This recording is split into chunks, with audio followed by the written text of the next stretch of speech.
In an old hotel at the edge of the city, Omar entered looking for a room to stay for 2 nights. The receptionist gave him a strange look and said, "There is only one available room. 304, but a piece of advice. Do not leave it at night." Omar laughed and didn't take his words seriously, then went up to the room. From the moment he entered, he felt something strange. The room had an old scent, as if no one had entered it for years. He turned off the light and lay down to sleep, but suddenly he heard footsteps in the corridor. He opened the door. There was no one. He closed it and went back to bed. The next night, while sitting on the bed, he heard a soft knocking on the wall. He moved closer and put his ear to it.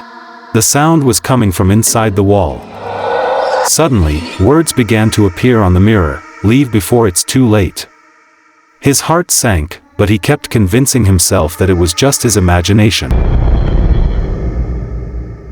On the 3rd night, he woke up to a chilling sensation. He opened his eyes and saw a misty figure standing at the foot of his bed.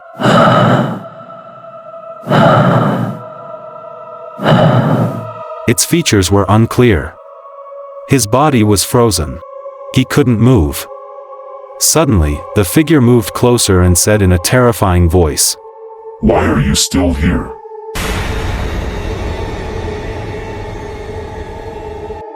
The lights turned on suddenly, and the figure disappeared. Suddenly, something grabbed his leg and pulled him off the bed. He fell to the floor. A muffled laugh filled the room. And suddenly, he found himself outside the room, standing in front of its door. He ran to the reception, and the receptionist looked at him in shock and said, "How did you get out? The door is locked from the outside, and no one opened it."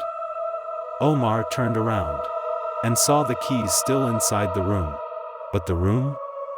It was completely empty, with nothing inside. As if he had never entered it at all.